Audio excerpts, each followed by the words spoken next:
لك الحمد يا الله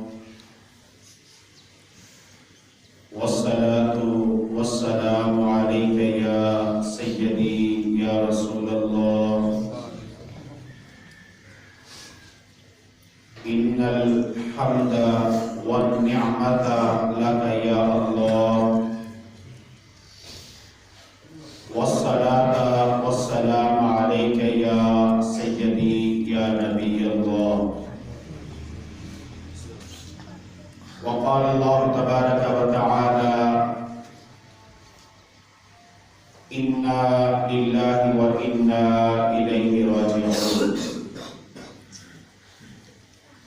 تمام احباب مل کے بارگاہ رسالت مآب صلی اللہ تعالی علیہ وسلم میں درود پاک کا ہدیہ پیش کر لیں۔ الصلاۃ والسلام علیک یا سیدی یا رسول اللہ وعلی آلک واصحابک یا حبیب اللہ۔ اصالہ ثواب کی محفل ہے، کوئی زبان خاموش نہ رہے، سب مل کے درود پاک پڑھ لیجئے۔ الصلاۃ والسلام علیک یا سیدی یا رسول اللہ وعلی آلک واصحابک یا حبیب اللہ۔ بہت سارے دوست ابھی بھی شرما رہے ہیں، اگر درود پاک پڑھنے میں شرمانا ہے تو پھر باقی ہمارے پاس رہ کیا جاتا ہے، سب مل کے پڑھ لیجئے۔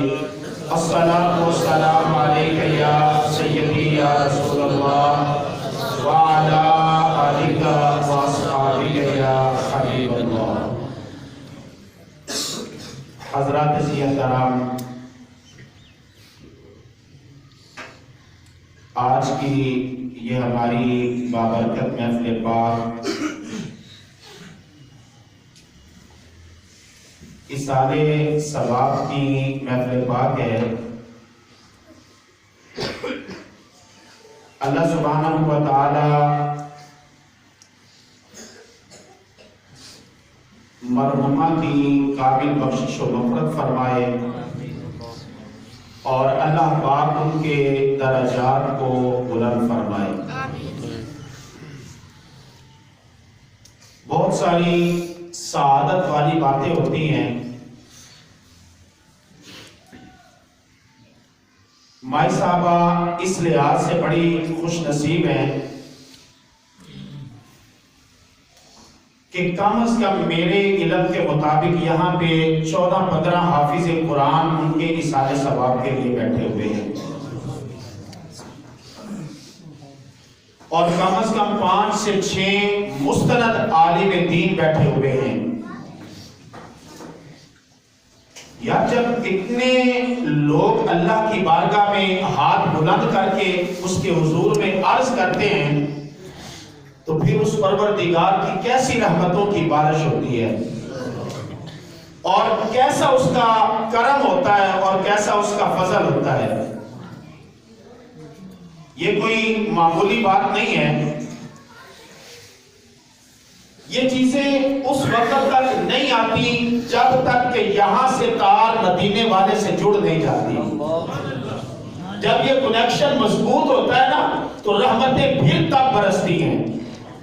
میں لاہور میں ایک جنازہ پڑھانے گیا یہ ہفتہ پہلے، یہاں کی روٹین کا مجھے نہیں پتا، وہاں مجھے تجربہ ہے کہ عام طور پہ جو بندہ غریب ہوتا ہے یا کرایہ دار ہوتا ہے اس کا جنازہ بڑا چھوٹا ہوتا ہے۔ لاہور میں ہم نے عام طور پہ دیکھا ہے کہ جو بندہ کرایہ دار ہوتا ہے نا یا غریب ہوتا ہے اس کا جنازہ بڑا چھوٹا ہوتا ہے، اور جو بندہ مالک مکان ہوتا ہے اور بڑی برادری والا ہوتا ہے یا مالدار ہوتا ہے اس کا جنازہ بہت بڑا ہوتا ہے۔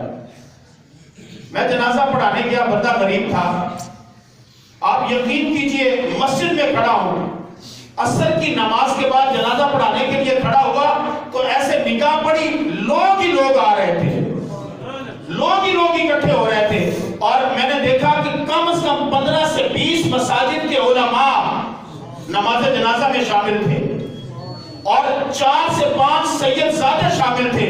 خدا کی قسم میں حیران ہو گیا۔ جنازہ پڑھانے کے بعد میں نے گھر والوں کے پاس گیا، میں نے کہا کہ یہ بندہ کرتا کیا ہے، آخر وجہ کیا ہے؟ اللہ نے اتنا کرم کیا تو اس کے بھائی نے مجھے بتایا قاری صاحب جب رات کو اس کی طبیعت خراب ہوئی تو یہ صرف نبی پاک پر درود پاک پڑھ رہا تھا، نبی پاک پر درود پاک پڑھ رہا تھا۔ میں نے کہا پھر سائیں پڑھ گئے، آجی سائیں پڑھ گئے۔ میرے نبی نے مسجدوں کے اماموں کو اٹھا دیا، جاؤ مجھ پہ درود پاک پڑھنے والا آ رہا ہے تم اس کی نماز جنازہ ادا کرو۔ میرے نبی نے اپنے شہزادے سید زادوں کو بھیج دیا کہ جاؤ جو رات کی تنہائی میں مجھ پہ درود پاک پڑھتا ہے وہ یہ نہ کہے کہ نبی کو خبر نہیں ہے، اور تو رات کے 12 بجے میرے نبی پر درود پاک پڑھتا ہے، میرے نبی کو خبر ہو جاتی ہے۔ حضور نے فرمایا جاؤ اس کی نماز جنازہ ادا کر کے آؤ۔ لوگ یہ نہ کہے کہ یہ مرتے ہوئے اونچی آواز میں درود پاک پڑھ رہا تھا اور اس کے جنازے میں کوئی نہیں آیا۔ حضرات ذی احترام، یہ جب لائنیں جڑتی ہیں نا، یہ جب تعلقات قائم ہوتے ہیں تو پھر اللہ کی رحمتیں برستی ہیں، اس کے کرم اور اس کے فضل کی بارش ہوتی ہے۔ حضرات ذی احترام، آئیے ذرا ایک حدیث پاک میں آپ کو سناتا ہوں۔ میرے کریم آقا، لجپال آقا، رحمت للعالمین آقا صلی اللہ تعالیٰ علیہ وسلم آپ ارشاد فرماتے ہیں اذن میتو انا لا ازال انادی امتی امتی امتی۔ میں مروں گا نا جی، میں اپنی بات کر رہا ہوں، مجھے کوئی پتہ نہیں ہے، میرا اگلا پروگرام کا مجھے کوئی علم نہیں ہے۔ حضور فرماتے ہیں میں اپنی بات کر رہا ہوں۔ یا رسول اللہ آپ کیا فرماتے ہیں؟ میرے کریم آقا نے فرمایا اذن میتو انا، جب میں اپنی گنبد خضراء میں چلا جاؤں گا، اپنی گنبد خضراء میں چلا جاؤں گا، اس ظاہری دنیا سے پردہ کر کے اپنی قبر انور میں چلا جاؤں گا، ظاہری طور پہ یہاں سے دوسری جگہ پہ منتقل ہو جاؤں گا۔ یا رسول اللہ پھر آپ کریں گے کیا؟ یا رسول اللہ وہاں پہ آپ کریں گے کیا؟ حضور نے فرمایا اذن میتو انا لا ازال انادی امتی امتی امتی۔ حضور نے فرمایا میں اپنی قبر میں جا کے صرف ایک ہی کام کروں گا، ایک ہی کام کروں گا، ایک ہی کام کروں گا۔ یا رسول اللہ وہ ایک کام کیا ہوگا؟ فرمایا میں اپنی قبر میں جا کے ہر وقت یہی کہتا رہوں گا امتی امتی امتی امتی امتی۔ صدیاں بیت گئیں، سال بیت گئے، مہینے بیت گئے، مگر میرا کریم آقا قبر میں تمہیں یاد کر رہا ہے، تمہیں یاد کر رہا ہے۔ حضور فرماتے ہیں میں ایک ہی کام کروں گا، اور وہ کیا ہوگا؟ امتی۔ یا اللہ یہ بھی میرا ہے، یا اللہ یہ بھی، ذرا میرے ساتھ بول لیجیے گا، یا اللہ یہ بھی، یا اللہ یہ بھی، یا اللہ یہ بھی، یہ بھی۔ کوئی پاکستان میں مرتا ہے، حضور وہاں پہ کہہ رہے ہیں یا اللہ یہ بھی میرا ہے۔ اور تمہیں خوشی نہیں ہوئی؟ اور یہ تمہیں خوشی نہیں ہوئی؟ حضور قبر میں تمہیں یاد کر رہے ہیں۔ کوئی پاکستان کے آخری کونے میں مرتا ہے، حضور اللہ کی بارگاہ میں عرض کرتے ہیں مالک و مولا یہ بھی میرا ہے، مالک و مولا یہ بھی میرا ہے، مالک و مولا یہ بھی میرا ہے۔ کبھی ہم سرکاری دفتر میں جائیں نا، کسی بندے کو سفارش کے لیے لے کے، اور وہ جو ہمارے ساتھ جاتا ہے نا وہ افسر کے سامنے صرف ایک جملہ کہتا ہے یار خیال کری میرا بندہ ہے، یار خیال کری میرا بندہ ہے، اپنا بندہ ہے۔ یار ایک افسر کے سامنے اس کا دوست کہتا ہے اپنا بندہ ہے، اور وہ ساری چیزیں چھوڑ کے اس کی ہیلپ کرنے کے لیے تیار ہو جاتا ہے۔ یہاں پہ تو بات کر رہا ہوں امام الانبیاء کی، امام الانبیاء کی۔ حضور کہتے ہیں اے مالک و مولا اپنا بندہ ہے، یہ میرا ہے، اے مالک و مولا یہ میرا ہے۔ اچھا ہم اہل سنت و جماعت ہیں، ہم اہل سنت و جماعت ہیں، حضور سے محبت کرنے والے، حضور سے پیار کرنے والے۔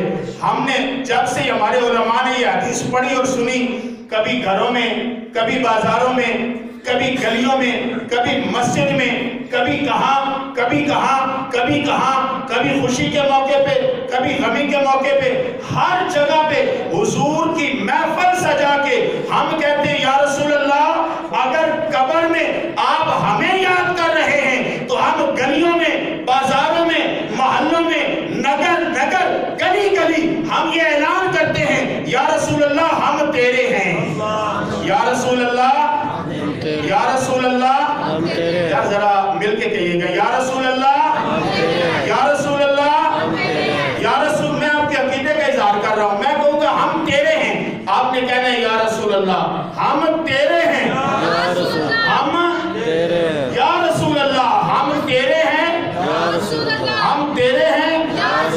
بعض لوگوں کو جب ہم کہتے ہیں نا یا رسول اللہ تو بعض لوگوں کو بڑی تکلیف ہوتی ہے، بعض لوگوں کو بڑی آگ لگتی ہے، ہاں جی بڑی جلن ہوتی ہے، یا رسول اللہ، اور تم نے یا رسول اللہ کہہ دیا، مشرک ہو گئے ہو، ہاں جی مشرک ہو گئے ہو، یا رسول اللہ کہہ رہے ہو، شرک کر رہے ہو۔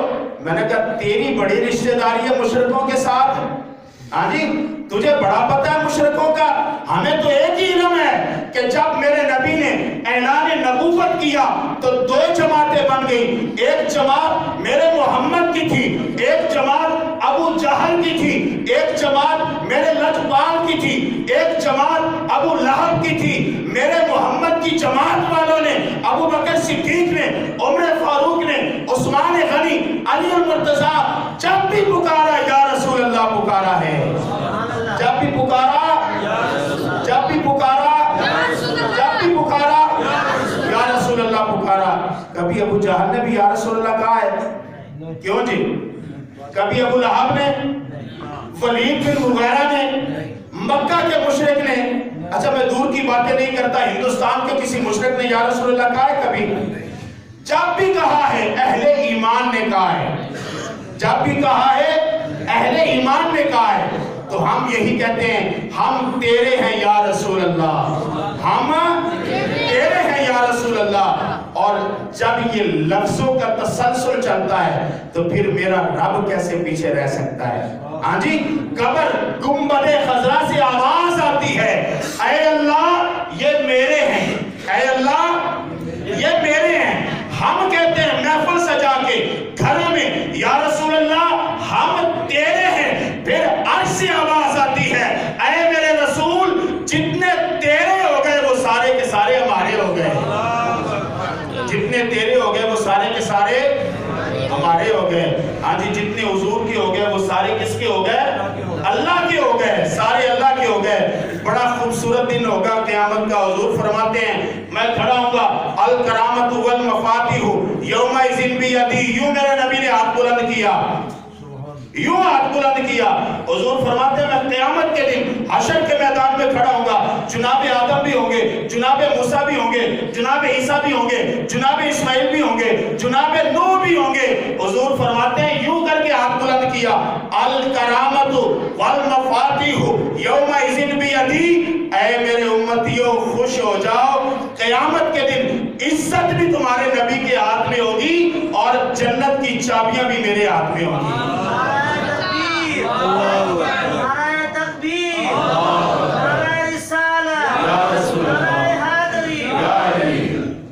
حضور نے یوں کر کے ہاتھ بلند کیا، یہ دیکھو حضور نے فرمایا عزت بھی میرے ہاتھ میں ہوگی، جنت کی چابیاں بھی میرے ہاتھ میں ہوگی۔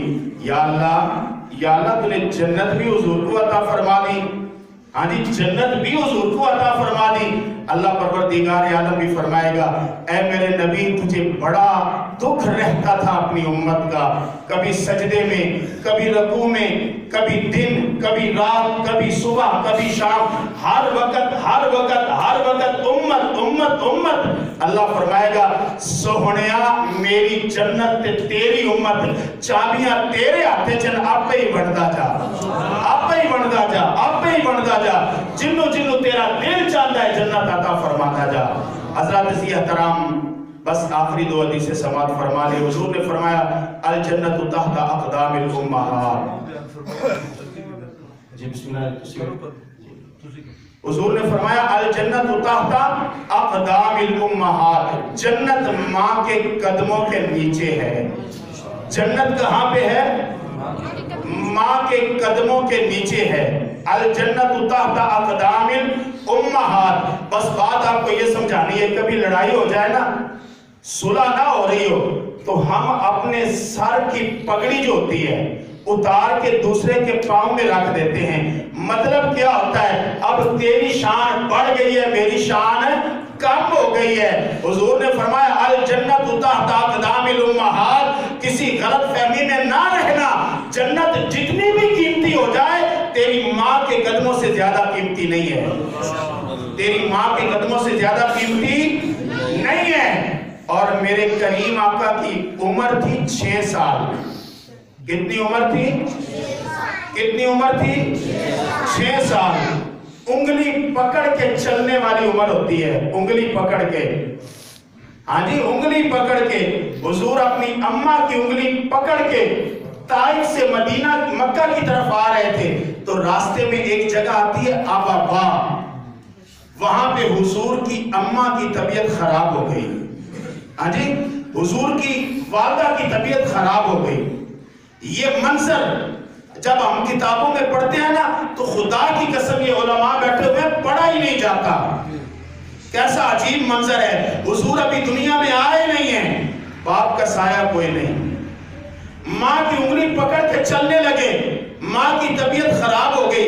اس وقت میرے نبی کی حالت دیکھنے والی تھی، دنیا کہتی ہے محمد رو رہے تھے، میں کہتا ہوں محمد نہیں، کائنات رو رہی تھی۔ حضور کی آنکھوں سے آنسو چھلک رہے تھے ماں کی محبت میں، اور میرا پیغمبر رو رہا تھا، زار و قطار رو رہا تھا۔ پھر ماں نے آخری لمحے اپنے بیٹے کو سینے سے لگا لیا اور ایک تاریخی جملہ کہا، میرے نبی کی اماں نے فرمایا اے میرے لاڈلے محمد، اے میرے پیارے محمد، اے میرے راج دلارے محمد، میرے سونے محمد، میرے سونے محمد، اللہ تجھے بڑی عزت عطا فرمائے گا، اللہ تجھے بڑی شان عطا فرمائے گا، بڑا مرتبہ عطا فرمائے گا۔ حضور فرماتے ہیں میں نے اپنی اماں کو اپنے ہاتھوں میں جان دیتے ہوئے دیکھا ہے۔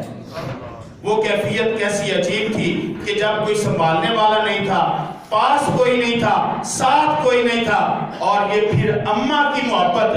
ہمیں تو ماں کا پیار ملا نا، کسی کو 60 سال، کسی کو 70 سال، کسی کو 50 سال، کسی کو 40 سال، کسی کو 30 سال، کسی کو 20 سال، اور ہمیں وہ 20 اور 30 اور 40 اور 50 اور 60 کا حیا ختم ہو گیا۔ ہاں جی ہمیں حیا ختم ہو گیا۔ ماں اور باپ نے ہمارے لیے کیا کیا ہے ہمیں پتہ نہیں ہے۔ جیسے جیسے جوان ہوتی ہے اولاد، ہاں گھر میں 2 کمرے ہوتے ہیں، ماں اور باپ اپنے بیٹوں کو گھر کے کمرے دے کے خدا کی قسم خود برآمدوں میں جا کے سونے لگ جاتے ہیں، اور جنہوں نے ساری زندگی محنت کر کے یہ گھر بنایا ہوتا ہے، وہ جب تم جوان ہوتے ہو وہ تمہارے حوالے کر کے چلے جاتے ہیں، اور پھر تم سوال کرتے ہو کہ ماں اور باپ نے کیا کیا ہمارے لیے۔ ہاں جی حضور کی یہ اماں سے محبت کا یہ منظر کیا ہے۔ میرے نبی کی حیات طیبہ کے آخری دن ہے، حضور کی عمر مبارک اپنے پورے عروج پر ہے، میں کوئی بچپن کی بات نہیں کر رہا، پورے عروج پر ہے۔ ہاں جی میرے کریم آقا، لجپال آقا، صحابہ کا لشکر حضور کے ساتھ ہے اور جنگ جیت کے آ رہے ہیں۔ فاتح جو ہوتا ہے نا، فاتح جیتنے والا، اس کے پاؤں زمین پر نہیں لگتے۔ حضور جنگ جیت کے آ رہے ہیں، اور جب اپنی اماں کی قبر انور کے قریب سے گزرے تو میرے نبی کی آنکھوں سے آنسو آ گئے۔ حضور نے فرمایا میرے صحابہ، اگر اجازت ہو تو یہاں پہ کچھ دیر رک جائیں، ہاں یہاں پہ کچھ دیر رک جائیں۔ یوں صحابہ نے ہاتھ جوڑ دیے، یا رسول اللہ ہم کون ہوتے ہیں آپ کو منع کرنے والے، ہماری اوقات کیا ہے، ہماری حیثیت کیا ہے یا رسول اللہ، ہم کون ہیں، آپ ہماری جان کے بھی مالک ہیں، ہمارے مال کے بھی مالک ہیں، یا رسول اللہ آپ کا حکم سر آنکھوں پہ ہے۔ حضور نے فرمایا پھر رک جاؤ، اور چشم فلک نے یہ منظر دیکھا، چشم فلک نے یہ منظر دیکھا، اور کبھی نہیں دیکھا ہوگا، کبھی نہیں دیکھا ہوگا، چشم فلک نے یہ منظر دیکھا کہ میرا لجپال نبی اپنی اماں کی قبر انور کو چوم رہا ہے، زار و قطار رو رہا ہے، آنکھوں سے آنسو بھر چکے ہیں، اور میرا لجپال نبی اپنی اماں کی قبر انور پہ کھڑے ہو کے کبھی جو ہے وہ اس کی مٹی کو چومتے ہیں، کبھی پیار کرتے ہیں، کبھی سینے سے لگاتے ہیں، کبھی وہاں پہ یوں کر کے لیٹ جاتے ہیں، اور محبت کی انتہا تھی جو میرے نبی نے اپنی اماں پر قربان کر دی۔ چشم فلک کو یہ بتا دیا لوگوں اگر اماں کی ضرورت محمد کو ہے تو تمہیں کیوں نہیں ہے؟ ہاں جی، اگر مجھے اماں کی ضرورت ہے، ماں کی ضرورت ہے، اس کی محبت کی ضرورت ہے، اس کے پیار کی ضرورت ہے، تو فرمایا تمہیں کیوں نہیں ہے؟ اور کہتے ہیں کہ حضور اتنا روئے کہ داڑھی مبارک تار ہو گئی، زاروں قطار روئے. اور پھر میرا نبی اٹھا یوں کر کے جو تلوار اپنے ہاتھ میں پکڑی، عرض کرنے لگی اماں اگر آج آپ ہوتی تو دیکھتی کہ تیرے محمد کو رب نے کتنی عزت عطا فرمائی ہے. ہاں جی، دیکھتی کہ تیرے محمد کو رب نے کتنی عزت عطا فرمائی ہے، تیرے لال کو اللہ نے کتنی شان عطا کی ہے. حضرات ذی احترام، یہ ماں کی فضیلت ہے جو میرے نبی نے ہمیں بتائی ہے، جو ہمیں سکھائی ہے. میرے نبی نے جس کی ہمیں تعلیم دی ہے کہ تم لاکھ عبادت کر لو، لاکھ روزے رکھ لو، قرآن کے حافظ ہو جاؤ، تم حدیث کے عالم ہو جاؤ، تم فقہ پڑھ لو، تم وقت کے غوث بن جاؤ، کتب بن جاؤ، ابدال بن جاؤ، تم کچھ بھی بن جاؤ، لیکن یاد رکھنا ماں کے قدم تمہارے لیے پھر بھی جنت ہیں، تمہارے لیے باعث رحمت ہیں، تمہارے لیے باعث برکت ہیں.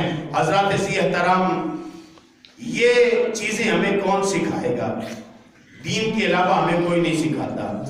آپ میٹرک کروا لیں، سائنس کروا لیں، فزکس، کیمسٹری، بیالوجی، جو مرضی پڑھا لیں، خدا کی قسم جنہوں نے میٹرک پڑھی ہے، فزکس پڑھی ہے، کیمسٹری پڑھی ہے، بیالوجی پڑھی ہے، ہم نے کبھی نہیں دیکھا کہ وہ ماں اور باپ کے قدم چوم رہے ہوں. لیکن جنہوں نے قرآن پڑھا ہے وہ اپنا سر ماں کے قدموں میں رکھتے ہیں، باپ کے قدموں میں رکھتے ہیں، ان کے قدم چوم رہے ہوتے ہیں، کیونکہ یہ دین ہمیں سکھاتا ہے، اس کی تعلیم ہمیں دین دیتا ہے، اس کی تربیت ہمیں دین دیتا ہے.